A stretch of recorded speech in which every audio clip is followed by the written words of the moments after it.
People in general tend to feel quite confused and powerless when it comes to female sexuality. It's as if women are an enigma when it comes to sex. In general, we're looking for all women to be the same sexually, so we can follow a logical formula. It's here that I'm going to give you some good news and some bad news. The good news is that there is a major standout thing about female sexuality that you can generalize about. You can consider this your foundation, and from there you need to be able to differentiate between women and what each of them is aroused by. The standout thing when it comes to female sexuality is that the motivation for sex is dependent on emotions. Visual and/or physical stimulation is not the primary trigger for a woman's desire to have sex. Her desire to have sex is dependent on how she feels emotionally, most especially about you and with you. In general, women need to feel emotional connection and emotional intimacy before wanting sex.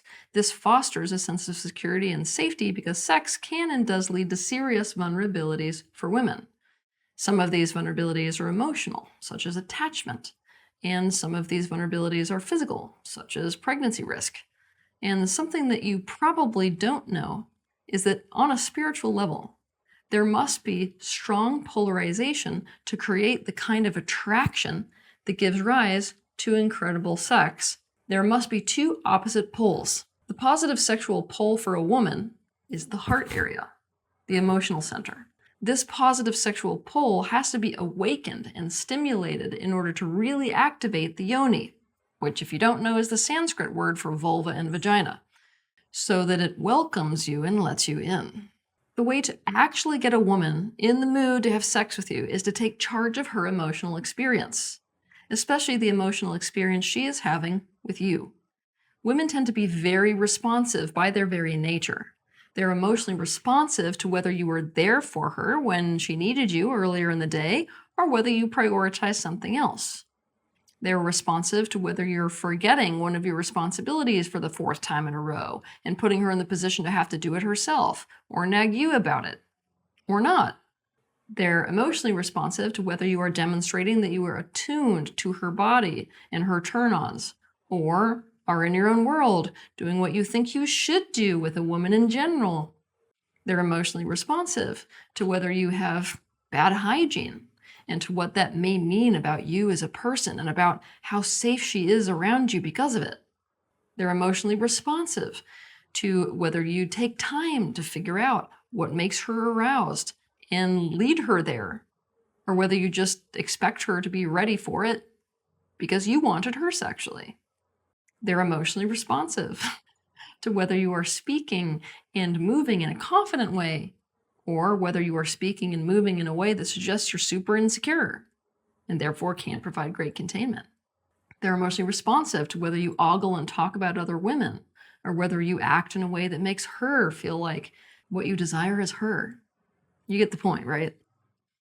The way that you conduct yourself in the relationship in general is what makes a woman feel how she feels emotionally with you. And this determines whether she wants to have sex with you or just isn't feeling it. I want you to think about how a woman would need to feel emotionally in order to want to have sex with you. Just to give you some examples to get you kind of thinking, maybe she'd want to feel contained by you. If you want to learn more about this one, by the way, you can watch my video that's titled Containment, What a Woman Needs from a Man in a Relationship. It may be to feel desired by me, to feel valued by me, to feel like I love her body, to feel connected and close to me, to feel like she can trust me, to feel attracted to me. But I want you to keep in mind here that female attraction goes far beyond the physical appearance sector. In fact, women tend to be far more attracted to a person based on the way he behaves than based on how he looks. It may be, she may need to respect me and feel like she admires me, to feel protected by me, and all this is true. She needs to emotionally feel a way that would inspire her to want you inside of her. While the way that she is emotionally feeling with you in the relationship in general is the single biggest determining factor of her arousal and her desire to have sex with you, you can also dictate the way she feels in a more microcosmic way in the interaction itself. In the bedroom.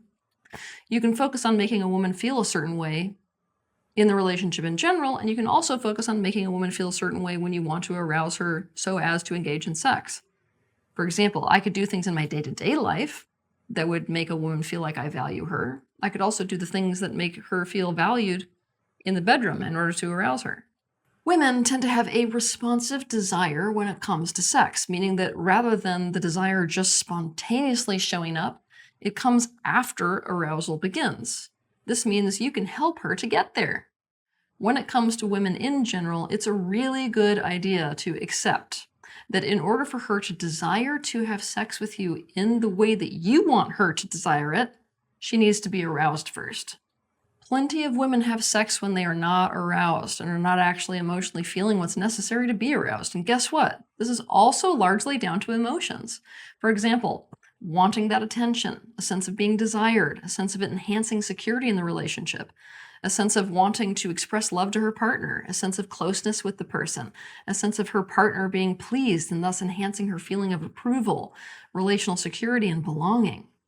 Many women do this also because they feel like doing this is the necessary transaction to keep receiving any need that a person meets for her in a relationship, be it providership or protection or emotional intimacy.